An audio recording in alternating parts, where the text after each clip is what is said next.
Welcome to Telugu scribe. నేను మీ journalist Arun. ఈరోజు రైతులు ఎలాంటి ఇబ్బందులు రాష్ట్రంలో ఎదుర్కొంటున్నారు, రైతు రుణమాఫీ కాంగ్రెస్ ప్రభుత్వం ఏ విధంగా చేసింది, రైతులకు పెట్టుబడి సాయం ఏ విధంగా ఇచ్చింది, మళ్ళీ పెన్షన్లు కూడా ఏ విధంగా ఉన్నాయని చెప్పేసి ఈరోజు వికారాబాద్ జిల్లాలోని మరపల్లి మండలంలోని జెడ్పీటీసీ మనతో మధు ఉన్నాడు. ఆయన అడిగి తెలుసుకునే ప్రయత్నం చేద్దాం. అన్న నమస్తే. నమస్తే అరుణ్ గారు. స్క్రైబ్ ఛానల్ వాళ్ళకు ధన్యవాదాలు. మీరు గ్రామాల్లో తిరిగి ప్రజల యొక్క అభిప్రాయం తెలుసుకుంటున్నారు, రైతుల యొక్క బాగోగులు తెలుసుకుంటున్నందుకు ముందుగా నా యొక్క ధన్యవాదాలు. ఈరోజు గత ప్రభుత్వం 10 సంవత్సరాల కేసీఆర్ గారి పాలనలో మరి 2 పంటలకు రైతు బంధు మొదటగా స్టార్ట్ అయినప్పుడు 4,000, దాని తర్వాత రెండోసారి ప్రభుత్వం వచ్చిన తర్వాత మరి ఖరీఫ్కి 5,000, రబీకి 5,000, ప్రతి ఎకరాకు 10,000 రూపాయలు పంట పెట్టుబడి రైతు బంధు సాయం కింద ప్రతి ఒక్క రైతుకు వస్తుండే. ఈరోజు కాంగ్రెస్ ప్రభుత్వం నిజంగా మొట్టమొదటి నుండి చెప్పాలంటే వాళ్ళది మోసాల చరిత్ర. ఏ రోజు కూడా వాళ్ళు మాట మీద ఉండేటటువంటి పరిస్థితి ఉండదు. ఈరోజు ఉన్నటువంటి గౌరవ ముఖ్యమంత్రి గారు ఒకనొక టైం లోపల 3 పంటలకు కూడా రైతు బంధు ఇవ్వాలని చెప్పి డిమాండ్ చేశారు. మీరు కావాలంటే ఎక్కడన్నా విజువల్స్ కూడా చూడొచ్చు. ఈరోజు రైతు బంధు మాట ఎత్తకుండా మేము రుణమాఫీ చేస్తామని చెప్పేసి వాళ్ళు మాట్లాడుతున్నారు. ఆ రుణమాఫీ కూడా రేషన్ కార్డు కొరువు పెట్టారు. దానికి రేషన్ కార్డు కొరువు పెట్టి ఈరోజు రేషన్ కార్డు లేనటువంటి వాళ్ళకు రుణమాఫీ అయ్యేటటువంటి పరిస్థితి కనిపిస్తలేదు. చాలామందికి ఇంకా రైతు రుణమాఫీ జరగలే. 2 దఫాలుగా రైతు బంధు ఇవ్వకుండా ఇప్పుడున్నటువంటి ప్రభుత్వం రైతులను మోసం చేస్తున్నది. ఎలక్షన్ కాగానే ఆ రోజు ఎలక్షన్ కోడ్ పేరు మీద రైతు బంధు ఆపేశారు. 7,000 కోట్లు రెడీగా ఉన్నటువంటి రైతు బంధు పైసలు ఎలక్షన్ అయినటువంటి మరి డిసెంబర్ 3 తారీఖు తర్వాత అవి ఎవరి అకౌంట్లకు పోయినాయి, ఎవరెవరు కాంట్రాక్టర్లకు పేమెంట్లు అయినాయి, రాష్ట్రంలో అందరూ అన్నీ పరిశీలిస్తున్నారు. అప్పుడు కూడా అరాకొర ఎలక్షన్స్ ఉన్నాయని చెప్పి ఎంపీ ఎలక్షన్ టైం లోపల 3,000 కోట్లు 4,000 కోట్లు ఇచ్చి సగం మందికి ఎగనామం పెట్టినటువంటి విషయం మనకు తెలుసు. ఇప్పుడు దాని తర్వాత ఈ ఖరీఫ్ సీజన్లో అభిప్రాయ సేకరణ అని చెప్పి ఈ సేకరణ ఆ సేకరణ అని చెప్పి కాలయాపన చేసి రైతు బంధు ఎగగొట్టి ఆ రైతు బంధు పైసలనే రైతు రుణమాఫీ కింద వాళ్ళు జమ చేస్తున్నటువంటి పరిస్థితి ఈరోజు చాలా క్లియర్గా మనం చూస్తున్నాం. అన్నీ రైతులు కూడా అన్ని బేరీ చేసుకుంటున్నారు. ఆ రోజు ఉరుకోండి డిసెంబర్ 9 కల్లా మీరు అందరు 2 లక్షలు తెచ్చుకోపోండి. ఆ రోజు రేషన్ కార్డుకు ఒక్కరికి చేస్తామని చెప్పలే, కుటుంబంలో ఒకరికి చేస్తామని చెప్పలే, అందరికీ కూడా రుణమాఫీ చేస్తామని చెప్పి ఇప్పుడున్న ముఖ్యమంత్రి గారు చెప్పడం జరిగింది. రైతులను ప్రతి రైతుకు 2 లక్షల రుణమాఫీ చేస్తామన్నారు. ఈరోజు ఆ పరిస్థితి కనిపిస్తలేదు. రైతు బంధు ముఖ్యంగా 1000 కళ్ళతోని రైతులు ఈ సీజన్ వస్తే ఆ సీజన్కు సరిపడ డబ్బులు వాళ్ళ చేతి నిండా మరి ఎరువులు మరి మందులు మసాలాలు కొనుక్కొని ఎంతో ఉత్సాహంగా వ్యవసాయం పంట వేసుకునే టైం ఒక పండుగలాగా సీజన్ ప్రారంభమవుతుండే మాజీ ముఖ్యమంత్రి కేసీఆర్ గారు ఉన్నప్పుడు. ఈరోజు ఆ పరిస్థితి లేదు. దయనీయమైనటువంటి పరిస్థితి. మళ్ళీ కూడా వడ్డీలకు పోయి సాహుకారుల దగ్గరకు పోయి అప్పులు తెచ్చుకునేటటువంటి పరిస్థితి ఇప్పుడున్న కాంగ్రెస్ ప్రభుత్వం రైతులకు కల్పించింది. వాళ్ళ గురించి రైతులను ఈ విధంగా మోసం చేస్తూ అదేవిధంగా ఇంకొక మాట మాట్లాడతారు వాళ్ళు. కాళేశ్వరం ప్రాజెక్టు, ఈ ప్రాజెక్టు, ఆ ప్రాజెక్టు. మేము స్వయాన పాలమూరు రంగారెడ్డి ఎత్తిపోతల పథకాన్ని నేను కూడా సందర్శించిన. ఈరోజు కనివిని ఎరగని విధంగా పనులు జరిగినాయి. అక్కడ ఇంకా కొంత పెండింగ్ ఉన్నది, కానీ ఏం పని జరగలేదు. 75 సంవత్సరాలలో కాంగ్రెస్ ప్రభుత్వం 60 సంవత్సరాలు పాలించింది. 60 సంవత్సరాల కాంగ్రెస్ పాలనలో స్వాతంత్రం వచ్చి 60 సంవత్సరాలలో మెజార్టీ భాగం 45 సంవత్సరాలు కాంగ్రెస్ పాలించింది రాష్ట్రాన్ని, దేశాన్ని. అన్ని రోజులల్లా తెలంగాణ రాష్ట్రంలో ఎన్ని ఎకరాలకు వాళ్ళు నీళ్ళు ఇచ్చిండ్రు, కేసీఆర్ గారు ముఖ్యమంత్రి అయిన తర్వాత ఎన్ని ఎకరాలకు నీళ్ళు ఇచ్చినటువంటిది ఒకసారి మనం కళ్ళుంటే, కాంగ్రెస్ వాళ్ళకి కళ్ళుంటే కాళేశ్వరం నుండి ఉత్తర తెలంగాణ ఈరోజు ఎంత సస్యశాంబలంగా అయిందనేటటువంటి విషయాన్ని మనం చూడొచ్చు. ఈరోజు రాజకీయాలు మాట్లాడడం కాదు, ప్రతిదానికి వెకిలి మాటలు మాట్లాడడం కాదు, నవ్వుకోవడం కాదు. మీకు అధికారం ఇచ్చింది ప్రజలు. మీరు అసెంబ్లీలో ఇష్టం వచ్చినట్టు మాట్లాడమని కాదు. ఈరోజు మీరు యువత మీరు వచ్చిన మొదటి సంవత్సరమే 2 లక్షల ఉద్యోగాలు భర్తీ చేస్తామన్నారు. మేము రాగానే రైతు రుణమాఫీ చేస్తాం ప్రతి ఒక్క రైతుకు అని చెప్పిండ్రు. అదేవిధంగా వాళ్ళ హామీలు చూస్తే ఇంత బుక్ ఉన్నది, 420 హామీలు ఉన్నాయి. 420 వాళ్ళు కరెక్ట్ సెట్ చేసుకున్నారు. వాళ్ళ తత్వానికి బోధపడ్డది. అది 420 నెంబర్ కూడా కుదిరింది వాళ్ళకి. నిజంగా చెప్పాలంటే చాలా దౌర్భాగ్యం. 6 గ్యారెంటీలు కాదు, వాళ్ళు ఫ్రీ బస్ ఒకటి ఇచ్చారు. ఫ్రీ బస్ మీరు ఒకటి గమనించాలండి.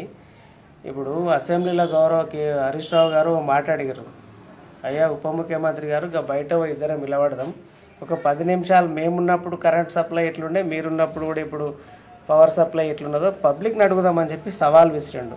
వాళ్ళకి ముఖం ఉన్నదా అండి? వాళ్ళ కాలం లోపల కరెంటు కాదు, కందిళ్ళు, లైట్లు, ఇట్లాంటి దయనీయమైన పరిస్థితి. పాములు తేలు గరిచి ఎంతమంది చచ్చిపోయారు. ఎవరికైనా ₹1 ఇచ్చిందా అప్పుడున్న ప్రభుత్వాలు? ఉమ్మడి పాలన సమైక్య రాష్ట్రంలో ₹1 ఎవరికైనా మనకు వచ్చిందా? ఒక రైతు ఆత్మహత్య చేసుకుంటే ఒక కమిషన్ విచారణ, దానికి ఎన్ని ఇబ్బందులు. ₹1 కూడా లాస్ట్కి వస్తే సాగు ఖర్చులు కూడా ఊళ్ళో ఉన్నటువంటి పెద్ద మనుషులు వేసుకొని చేసినటువంటి ఎంతోమంది రైతులను మేము కూడా కళ్ళతో చూసినాం. ఈరోజు ఒక ఆయన మాట్లాడతాడు, రైతు బీమా అవసరమా అని. అరే పనికిమాలోళ్ళు, రైతు బీమా అవసరం. ఎవరిక్కడ 1000 ఏళ్ళు బతికేటోళ్ళు లేరు. సాగు అనేటటువంటిది ఎవరికి చెప్పి రాదు. తప్పకుండా ప్రతి ఒక్కడు ఏదో ఒక టైంలో చస్తాడు. కాబట్టి మనం ప్రమాదవశాత్తు కావచ్చు, పిడుగుబడి కావచ్చు, కరెంట్ షాట్ కొట్టవచ్చు, యాక్సిడెంట్ ఏదన్నా కావచ్చు, కారణం ఏదన్నా కావచ్చు, రోగం రావచ్చు. ఆ చనిపోయినటువంటి రైతు కుటుంబం, వ్యవసాయం మీద ఆధారపడ్డటువంటి కుటుంబం రోడ్డున పడొద్దని చెప్పి ముఖ్యమంత్రి గారు 5 లక్షల బీమా పెట్టారు. కానీ ఆ బీమా కోసం ఏదో జనాలు దస్తున్నటువంటి మాట్లాడడం వీళ్ళ దౌర్భాగ్యం, కాంగ్రెస్ వాళ్ళ దౌర్భాగ్యం. ప్రతి ఒక్కరూ ఈరోజు ఉద్యోగస్తులు అందరూ కూడా ఎల్ఐసి చేసుకుంటారు. అంటే వాళ్ళందరూ సాగు కోసమే ఎల్ఐసి చేసుకుంటారా? నేను అడుగుతున్న ఈ సందర్భంగా ప్రతి ఒక్క ఉద్యోగస్తునికి ఎల్ఐసి ఉంటుంది. ఉంటుందా ఉండదండి? మీరు చెప్పండి జర్నలిస్ట్గా. ఉంటుంది కదా? ఉంటుంది. మరి వాళ్ళందరూ కూడా ఎందుకోసం చేసుకుంటారు బీమా? ముందు చూపు కోసం, మన పిల్లల భవిష్యత్తు కోసం చేసుకుంటాం. ఎవరు కూడా శాశ్వతం కాదు కదండి లోకం, ఈ ప్రపంచం మీద. దాన్ని కూడా అంత మంచి పనిని కూడా వీళ్ళు క్రిటిసైజ్ చేస్తారు కేసీఆర్ గారిని. ఉన్న రైతు బంధు ఎగ్గొడతారు, రైతు బీమా మీద వ్యంగ్యాస్త్రాలు మాట్లాడతారు. వీళ్ళు ఏదో ఉద్దారకం చేస్తారు. ఇప్పుడు అన్న కాంగ్రెస్ పార్టీ 2 లక్షలు రుణమాఫీ చేస్తున్నాము అని చెప్తున్నారు. 3వ విడత కూడా ఇప్పుడు ఈ మధ్యలో చేసేస్తామని చెప్తున్నారు. ఇది వాస్తవానికి ప్రతి రైతుకు న్యాయం జరుగుతుందా? ఇలా అంటే అందరికీ మాఫీ అవుతుందా? అందరికీ మాఫీ అవుతలేదు. వాళ్ళు పంగనామాలు పెట్టి రేషన్ కార్డులు లేవు, చాలామందికి తీసుకోలేరు. రేషన్ కార్డు మ్యాండేటరీ కాదు. భూమి పాస్బుక్ ఎంతమందికి లోన్లు ఉన్నాయో అన్నీ మాఫీ చేస్తామని చెప్పిండ్రు. వీళ్ళు ఎలక్షన్ మేనిఫెస్టోలో మేము రేషన్ కార్డుకు ఒక్కరికే చేస్తామని చెప్పి ఇట్లా చెప్పారా? ఎక్కడన్నా మీరు చూడండి, ఎలక్షన్ మేనిఫెస్టోలో పెట్టిరా? ఉరుకుండ్రు కానీ తెచ్చుకోపోండి, 1 లక్ష మాఫీ అయిన 2 లక్షలు తెచ్చుకోపోండి అని చెప్పిండి ఇప్పుడున్న ముఖ్యమంత్రి ఆయన. బూటకం కాదండి, 70% కన్నా ఎక్కువ వాళ్ళు రుణమాఫీ చేసే పరిస్థితులలో లేరు. కుర్రీలు రేషన్ కార్డ్ అని, లేకపోతే వాళ్ళు లోన్ కట్టుకొని ఉంటే వాళ్ళకు కూడా రుణమాఫీ అవుతలేదు. చిన్న అక్షరం తప్పున్నా కూడా అప్పుడు లోన్ ఇచ్చారు. మరి ఇప్పుడు మాఫీ ఎందుకు కావద్దు? మాఫీ కూడా కావాలే కదా. లోన్ ఇచ్చిండు అంటే బ్యాంకర్ అన్నీ చూసే ఇస్తాడు కదా లోన్. ఇప్పుడు చనిపోయిన వాళ్ళ పేరు మీద లోన్లు ఉంటే అవి మాఫీ చేస్తలేరు, రెన్యువల్ చేసుకుంటే వాళ్ళకి మాఫీ చేస్తలేరు, లేకపోతే రేషన్ కార్డుల పేర్లు ఇద్దరుకుంటే ఒకరికే మాఫీ చేస్తామంటారు. చిన్న చిన్న ఉద్యోగస్తులై కూడా, మామూలు మనుషులై కూడా ఈరోజు వాళ్ళను ఉద్యోగస్తుల కింద గుర్తించి వాళ్ళకు కూడా రుణమాఫీ వర్తించకుండా చేస్తున్నారు. రైతు బంధు అంటే మొత్తం మర్చిపోవాలి ఈ ప్రభుత్వంలో. ఎందుకంటే రైతులకు వీళ్ళు ఏనాడు కూడా వీళ్ళు మాట్లాడేది ఒకటి, చేసేది ఒకటి. ఆ రోజు 9 గంటల కరెంట్ ఇస్తామని రాత్రి అంతా 3 గంటలు, పొద్దంతా 3 గంటలు ఇస్తారు కాంగ్రెస్ ప్రభుత్వంలో. దాన్ని ఉచిత కరెంట్ అని చెప్పేసి మాట్లాడారు. తెలంగాణ వస్తే అసలు కరెంటే ఉండదని ఒక ఆయన ఇట్లా కట్టబట్టుకొని చూపించండి అసెంబ్లీలో, కిరణ్ కుమార్ రెడ్డి. ఈరోజు ఏమైంది? హైదరాబాద్లో జనరేటర్స్ బంద్ అయిపోయినాయి. దేశంకే ఒక రోల్ మోడల్ గౌరవ ముఖ్యమంత్రి కేసీఆర్ గారు, కేటీఆర్ గారి ఆధ్వర్యంలో ఈరోజు హైదరాబాదును చూస్తే నిజంగా మనం ఎక్కడ అమెరికాలోనో ఆస్ట్రేలియాలోనో జపాన్ లండన్లో ఉన్నటువంటి పరిస్థితి కనిపిస్తుంది. వాళ్ళకు కూడా తెలుసు కాంగ్రెస్ వాళ్ళకు, కానీ వాళ్ళు మాట్లాడాలని మాట్లాడుతున్నారు.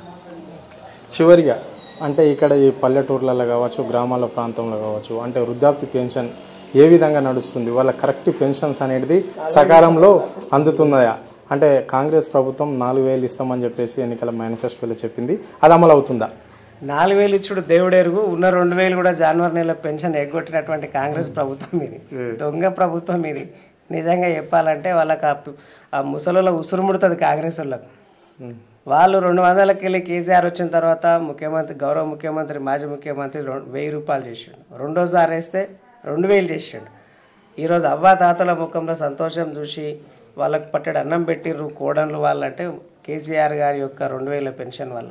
అది రాష్ట్రం అంతా తెలుసు, మనం చెప్పడం కాదు. వీళ్ళు 4,000 ఇస్తామని చెప్పి ఇప్పుడు ఏదో కత్తున్న చూడు వెనకటికి, మేము 20 రూపాయల వడ్డీకైనా తీసుకుంటామంటే వాడు పైసలు అప్పు కట్టాడు కాబట్టి వాడు 20 రూపాయల వడ్డీ చొప్పున తీసుకొని పారిపోయిన చందంగా ఈ కాంగ్రెస్ వాళ్ళ మాటలు ఉంటాయి. 4,000 కాదు, ఉన్న జనవరి పెన్షన్ ఎగ్గొట్టిండ్రు, అవే 2,000 ఇస్తున్నారు. మరి 4,000 పక్క రాష్ట్రంలో, ఆంధ్రప్రదేశ్ రాష్ట్రంలో చంద్రబాబు గారు ముఖ్యమంత్రి అయిన వెంటనే పెన్షన్ 3,000 అమలు చేసిండు. మరి మన రాష్ట్రంలో ఎందుకు అమలు కాలేదు? మనది 9 నెలలు అవుతున్నది, మన రాష్ట్రంలో ఎందుకు పెన్షన్ అమలు కాలేదు? మన రాష్ట్రంలో ఎందుకు తులం బంగారం దొరుకుతలేదు వీళ్ళకి మార్కెట్లో? మన రాష్ట్రంలో ఎందుకు స్కూటీలు దొరుకుతలేవు వీళ్ళకు? ఎందుకు దొరుకుతలేవు?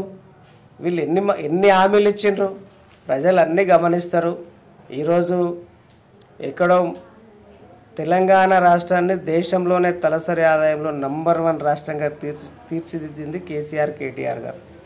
పక్క రాష్ట్ర ముఖ్యమంత్రి చంద్రబాబు నాయుడు గారు కూడా ఒప్పుకుంటున్నారు, తెలంగాణ రాష్ట్రంలో చాలా డెవలప్మెంట్ జరిగింది, మంచి పనులు జరిగినాయి అని చెప్పేసి వాళ్ళు మాట్లాడుకుంటున్నారు మన గురించి. వీళ్ళకు జలసి, కాంగ్రెస్ ప్రభుత్వానికి మంచి పనులు కనిపించాయి, మంచి వాళ్ళు కనిపించరు. ఎంతసేపు వాళ్ళను వ్యతిరేకంగా మాట్లాడడం, కుటుంబ పాలన అని మాట్లాడడం. ఈరోజు వీళ్ళు చేస్తున్నది ఏందండి? ఈ ముఖ్యమంత్రి గారి అన్నదమ్ములు ఏం చేస్తున్నారు? వీళ్ళందరూ ఏం చేస్తున్నారు? వీళ్ళది కాదా? ఈరోజు రకరకాలుగా కాంగ్రెస్ ప్రభుత్వం గురించి వింటే రాస్తే రామాయణం, వింటే భారతం లాగా ఉంటుంది ఒక మాటలు చెప్పాలంటే. కానీ ప్రజలు అన్నీ గమనిస్తున్నారు. కేసీఆర్ గారు చేసినటువంటి అభివృద్ధి, వీళ్ళు చేస్తున్నటువంటి విధ్వంసం, 10 ఏళ్ల విధ్వంసంలో తెలంగాణ రాష్ట్రం 100 ఏళ్ళు ఎంటకపోయిందట. ముఖ్యమంత్రి మాట్లాడుతుంటాడు, ఆ ముఖ్యమంత్రి అట్లా మాట్లాడొచ్చా? పనికిమాల మాటలు ఎందుకు మాట్లాడతాడు ఆయన? 10 ఏళ్ళ కేసీఆర్ పాలనలో 100 ఏళ్ళు ముందుకు పోయింది తెలంగాణ, 100 ఏళ్ళు ముందుకు పోయింది. ఈరోజు సాగునీటి రంగం కావచ్చు, మైనార్టీ గురుకులాలు కావచ్చు, సోషల్ వెల్ఫేర్ గురుకులాలు కావచ్చు. ఈరోజు మీరు మీడియా మిత్రులకు నేను ఒక విజ్ఞప్తి చేస్తున్నాను. ప్రతిరోజు ఒక స్కూల్లో పిల్లలు హాస్పిటల్లో పాలవుతున్నారు. ఏనో ఒక దగ్గర పురుగులన్నం వస్తున్నది. మొన్న పేపర్లో చూస్తే ఏనో కారం పొడి కలిపి తింటున్నారు మధ్యాహ్న భోజనం. హాస్టళ్లలో విద్యార్థులకు ఈరోజు దయానీయమైనటువంటి పరిస్థితి. మొత్తం పురుగులన్నం, కారం పొడి మిగిలింది. అదేవిధంగా గతంలో పుట్టిన బిడ్డలకు కేసీఆర్ కిట్ ఇస్తుంటే గౌరవ హరీష్ రావు గారు ఏమడిగారు? పేరు మార్చినా పర్వాలేదు, ప్రజల మీద, ఆ పుట్టిన బిడ్డల మీద మీ ప్రతాపం చూపెట్టకండి, పేరు మార్చి అయినా సరే కిట్ ఇవ్వమని చెప్పేసి అడిగినాం గౌరవ మాజీ మంత్రివర్యులు. అది లేదు. పొద్దున పుట్ట అల్పాహారం లేదు. ఈరోజు హాస్టళ్లలో పురుగులు, మొత్తం పందులు స్వైర విహారం చేస్తున్నాయి హాస్టళ్ళ చుట్టూ. పరిశుభ్రత లేదు. మీరు చూడండి, రోజు ఒక దగ్గర హాస్పిటళ్ళలో పోతున్నారు. కస్తూర్బా వాళ్ళు కావచ్చు, లేకపోతే రెసిడెన్షియల్ వాళ్ళు కావచ్చు, ఏదైనా కావచ్చు.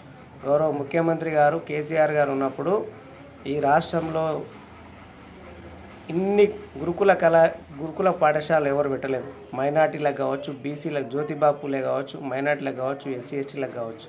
ఈరోజు వాటిని సక్రమంగా నడిపే విధానంలో ప్రభుత్వం పూర్తిగా విఫలమైందని చెప్పి ఈ సందర్భంగా నేను మీతో తెలియజేస్తున్నా.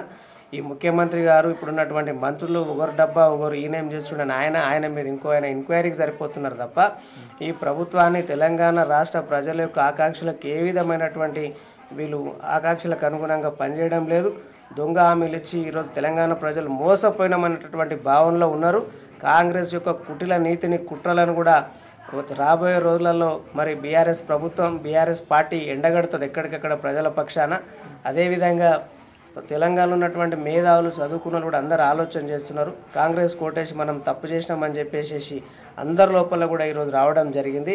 ఎందుకంటే వాళ్ళ 6 నెలల లోపలనే ఈరోజు వాళ్ళ పరిపాలన అనుభవాలేమి కావచ్చు, లేకపోతే ఏ రకంగా రాష్ట్రాన్ని ముందుకు తీసుకుపోయినటువంటి అవగాహన లేకపోవచ్చు. అన్ని రంగాలలో తెలంగాణ ఈరోజు ఐటీ స్టార్టప్ మనం దేశంలో నంబర్ 1. ఈరోజు ప్రపంచ వేదికలలో ఎక్కడ జరిగినా కూడా తెలంగాణ, హైదరాబాద్ ఈరోజు ఒక తలమానికంగా ఉంటుండే ఐటీలో. ఈరోజు ఐటీ పరిస్థితి కూడా దిగజారుతుంది. ఈరోజు పరిశ్రమలన్నీ పక్క రాష్ట్రాలకు పారిపోతున్నాయి.